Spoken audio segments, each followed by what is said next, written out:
आज हम आंकड़ों का संकलन एवं प्रबंधन का अध्ययन करेंगे। तो सबसे पहले प्रश्न उठता है कि आंकड़ा क्या है। आंकड़ा अर्थात डाटा। गुणात्मक या मात्रात्मक चर मानों के समुच्चय को आंकड़ा या डाटा कहते हैं। आंकड़े मापे जाते हैं, एकत्र किए जाते हैं, रिपोर्ट किए जाते हैं तथा उनका विश्लेषण किया जाता है। विश्लेषण के पश्चात आंकड़ों को ग्राफीय या छवि के रूप में प्रस्तुत किया जा सकता है।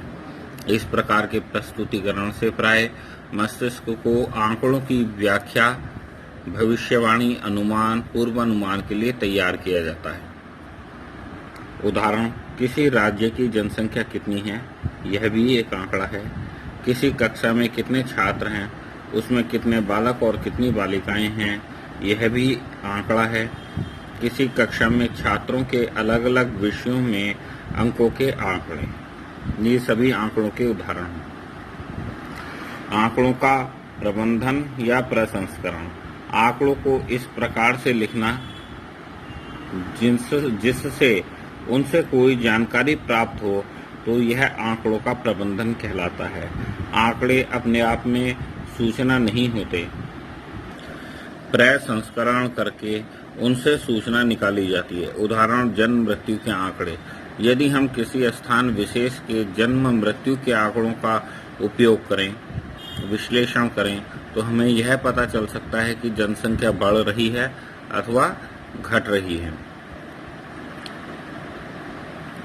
यदि अधिक बच्चे जन्म ले रहे हैं और मृत्यु कम हो रही है तो जनसंख्या बढ़ रही है, और बच्चे कम जन्म ले रहे हैं और मृत्यु अधिक हो रही है तो जनसंख्या घट रही होती है। यदि आंकड़ों का और गहराई से अध्ययन किया जाए तो यह पता चल सकता है कि उक्त स्थान पर महिलाओं की जनसंख्या या पुरुषों की जनसंख्या का क्या अनुपात है, या महिलाओं और पुरुषों में से किसकी जन्म दर अधिक है अथवा मृत्यु दर अधिक है।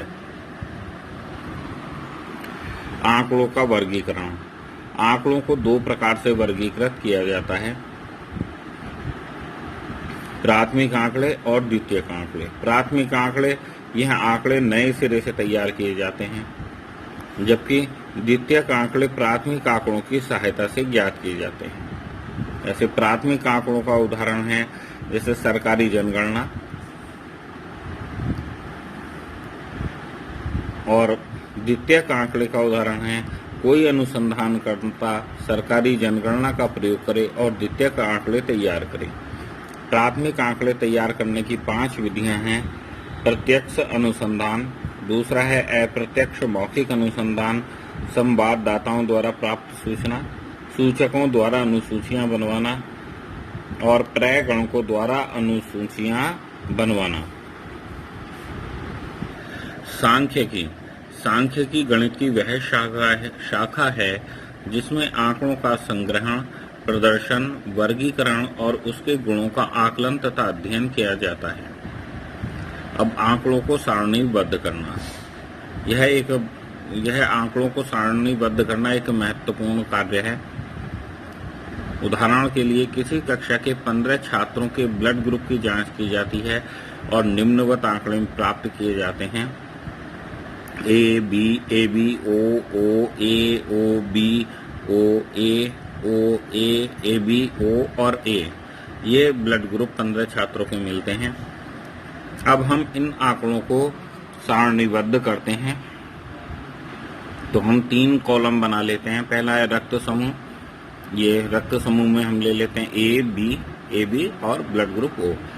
फिर हम ले लेते हैं मिलान चिन्ह, और फिर आ जाती है छात्रों की संख्या। तो पहला आंकड़ा ए है, हम ए पर कट का निशान लगा देते हैं जिससे हमें यह ज्ञात रहे कि इस आंकड़े को दोबारा नहीं लिया गया है। और मिलान चिन्ह में ए के सामने हम एक ऊर्ध्वाधर रेखा खींच देते हैं। फिर आंकड़ा आता है बी, तो बी को भी हम कट करते हैं और इसी प्रकार मिलान चिन्ह में बी के सामने भी एक ऊर्ध्वाधर रेखा खींच देते हैं।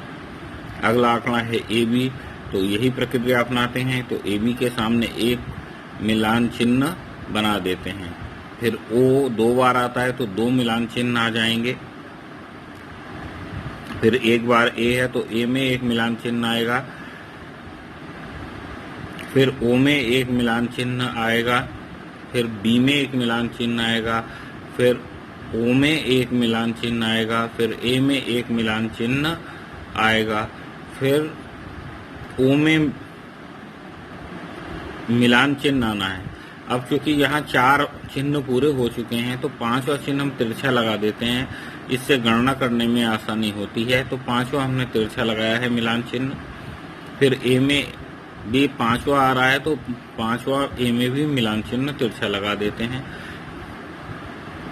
फिर ए बी में एक मिलान चिन्ह आता है और ओ में एक मिलान चिन्ह आता है। तो हम इनके छात्रों की संख्या को लिख देते हैं। तो ए की छात्र संख्या 5 आती है, बी की छात्र संख्या 2 आती है, ए बी की 2 आती है, ओ की छात्र संख्या 6 आती है। कुल योग हम टोटल करके देख लेते हैं। अगर 15 आता है तो कोई त्रुटि नहीं है। अब यहाँ पर हमने आंकड़ों को सारणीबद्ध कर लिया है। अब इस सारणी की सहायता से हम यह देख सकते हैं कि इस कक्षा के छात्रों में ब्लड ग्रुप ओ सर्वाधिक है और उसके बाद ए ब्लड ग्रुप आता है, अर्थात ए और ओ ब्लड ग्रुप सबसे अधिक सामान्य अथवा पाए जाते हैं, जबकि B group blood group B और ब्लड ग्रुप ए भी कम पाए जाते हैं। अब आता है आंकड़ों का प्रबंधन। आंकड़ों के प्रबंधन में परिसर, माध्यक और बहुलक आते हैं। आंकड़ों का परिसर। किसी क्लास टेस्ट में छात्रों के प्राप्तांक निम्नवत हैं। आंकड़ों का परिसर ज्ञात कीजिए। तो आंकड़े हमारे 2, 4, 6, 2, 5, 9, 8, 9, 3, 9। तो परिसर जो होता है वह सबसे बड़ी संख्या माइनस सबसे छोटी संख्या होता है। तो हम यहाँ पर देखते हैं सबसे बड़ी संख्या 9 है और सबसे छोटी संख्या 2 है। तो हम 9 - 2 अर्थात 7। तो इन आंकड़ों का परिसर 7 प्राप्त होता है। आंकड़ों के प्रबंधन में दूसरा सूचकांक आता है माध्य। परिसर निकालने के लिए प्रयुक्त आंकड़ों का ही हम माध्य निकालने के लिए प्रयोग करते हैं, अर्थात तो वही आंकड़े हम ले लेते हैं जो हमने परिसर बनाते समय लिए थे, अर्थात 2, 4, 6, 2, 5, 9, 8, 9, 3, 9।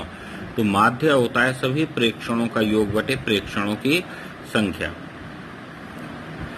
इसको हम गणितीय रूप में समेशन xi अपॉन n से प्रदर्शित करते हैं। समेशन xi का मतलब है प्रेक्षणों का योग और n का मतलब है प्रेक्षणों की संख्या। तो अब हम प्रेक्षणों को लिखते हैं। तो 2 + 4 + 6 + 2 + 5 + 9 + 8 + 9 + 3 + 9 और प्रेक्षणों की संख्या 10, क्योंकि ये कुल 10 प्रेक्षण है। इनका हम योग कर लेते हैं तो वो आता है 57 और 10 से भाग करेंगे तो दशमलव ऊपर आ जाएगा, तो 5.7 इसका माध्य है। अब हम अगला सूचकांक निकालते हैं माध्यक। आंकड़ों के बीचों बीच की संख्या माध्यक कहलाती है। परिसर निकालने के लिए प्रयुक्त आंकड़ों का ही हम माध्यक को समझाने के लिए प्रयोग कर रहे हैं। तो आंकड़े हैं 2, 4, 6, 2, 5, 9, 8, 9, 3, 9। तो माध्यक निकालने के लिए हम इन आंकड़ों को आरोही क्रम में अथवा अवरोही क्रम में लिखेंगे। तो मैं यहाँ आंकड़ों को आरोही क्रम में लिख रहा हूँ। जो आंकड़ा 2 बार आ रहा है उसको 2 ही बार लिखेंगे, जो 1 बार आ रहा है 1 बार, जो 3 बार आ रहा है 3 बार। तो आरोही क्रम में आंकड़े हमारे हो जाएंगे 2, 2, 3, 5, 6, 8, 9, 9, 9। ये आरोही क्रम में आंकड़े आ जाते हैं। इनको हम गिन लेते हैं तो ये 10 आंकड़े हैं। 10 एक सम संख्या है। अगर हम बीचों बीच के आंकड़े देखें तो 4 आंकड़े हम शुरू से छोड़ दें और 4 आंकड़े हम पीछे के छोड़ दें तो बीच में 5 और 6 प्राप्त होता है। तो माध्यक का अर्थ है बीचों बीच की संख्या। तो बीचों बीच में कोई एक संख्या तो आ नहीं रही, 2 संख्याएं आ रही हैं। तो माध्यक इनका औसत होता है। तो माध्यक कहलाता है, अगर n = 10 सम संख्या है, सम संख्या होने पर यह सूत्र लगाते हैं माध्यक = n/2वें पद का मान प्लस n/2 प्लस 1वें पद का मान 10/2वें पद का मान प्लस 10/2 प्लस 1वें पद का मान, अर्थात 5वें पद का मान प्लस 6वें पद का मान बटे 2। तो 5वें पद का मान 5 है और 6ठे पद का मान 6 है।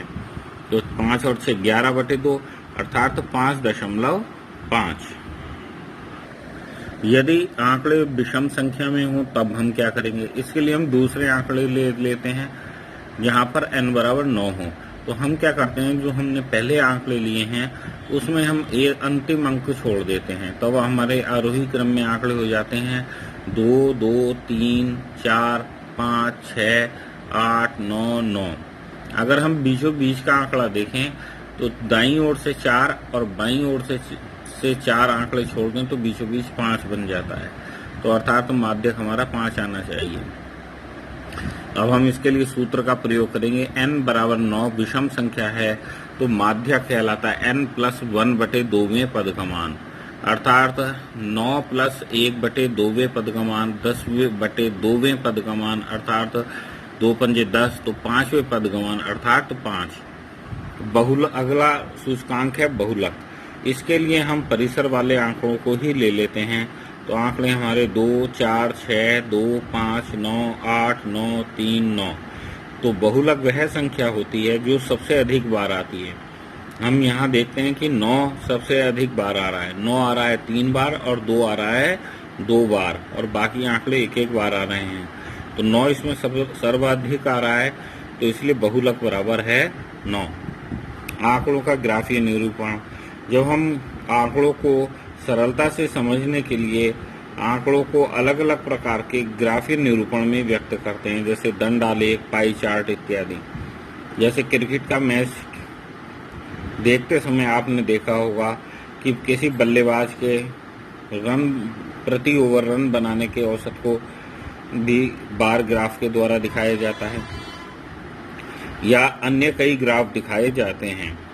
तो यह सब इस ग्राफियों आंकड़ों के ग्राफीय निरूपण के अंतर्गत ही आते हैं। यहाँ पर आपको मैं दंड आलेख और दोहरे दंड आलेख के बारे में बताऊंगा। दंड आलेख को अंग्रेजी में बार ग्राफ भी कहते हैं। माना एक विद्यार्थी के प्रथम मासिक परीक्षा में विभिन्न विषयों में प्राप्तांक निम्नवत हैं।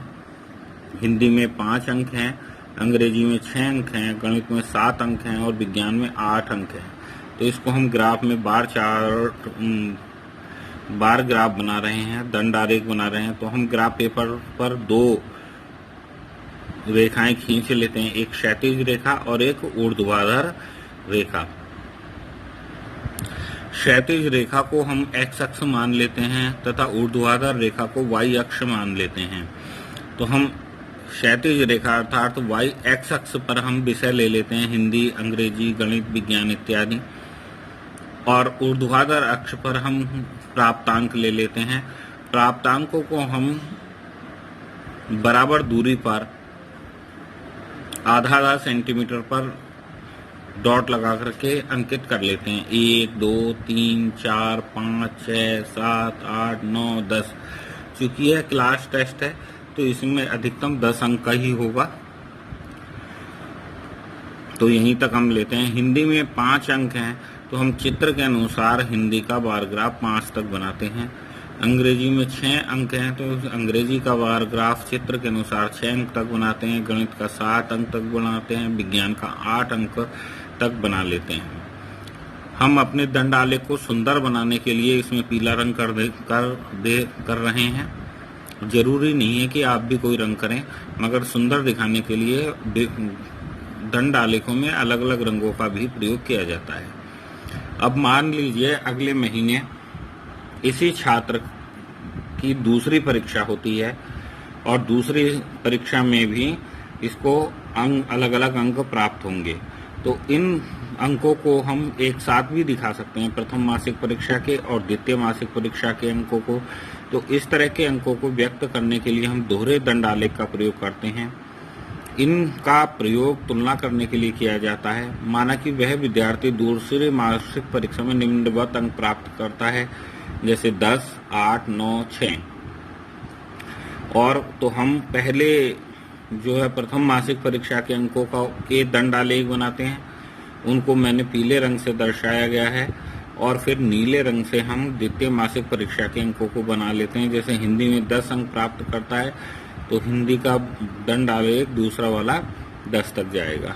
अंग्रेजी में 8 अंक प्राप्त करता है तो अंग्रेजी में 8 तक जाएगा। गणित में 9 अंक प्राप्त करता है तो 9 तक जाएगा और विज्ञान में 6 अंक प्राप्त करता है तो 6 में जाएगा। जरूरी नहीं कि आप पूरा ग्राफ दोबारा से ही बनाएं। अगर आप चाहें तो पहले वाले ग्राफ में अगर जगह छोड़ें तो आप उस ग्राफ में भी बना सकते हैं। यहाँ पर मैंने जगह नहीं छोड़ी है आपको समझाने के लिए, इसलिए मैंने 2 अलग अलग ग्राफ बनाए हैं। तो अब दोहरे दंड आलेख का उपयोग क्या है? तो अगर हम दोहरे दंड आलेख को हमने बनाया और इनको अलग अलग रंगों से अंकित किया तो हम देखते हैं कि यहाँ छात्र ने द्वितीय मासिक परीक्षा में हिंदी में पूर्ण अंक प्राप्त किए, अर्थात उसका ग्राफ ऊपर जा रहा है, अर्थात छात्र ने हिंदी में सबसे अच्छी पढ़ाई की है। दूसरे में अंग्रेजी में भी छात्र के अंक बढ़े हैं, तो अंग्रेजी में भी छात्र में सुधार हुआ है। यहाँ गणित में भी हम देखते हैं कि छात्र के अंक बढ़ रहे हैं, 7 के स्थान पर 9 ग्राफ ऊपर जा रहा है, तो गणित में भी सुधार हो रहा है। किंतु विज्ञान में अंक घट रहे हैं, ग्राफ छोटा रह जा रहा है, तो हमें यह पता चलता है कि छात्र ने अपेक्षाकृत विज्ञान में मेहनत कम की है, उसको विज्ञान में अधिक मेहनत करने की आवश्यकता है।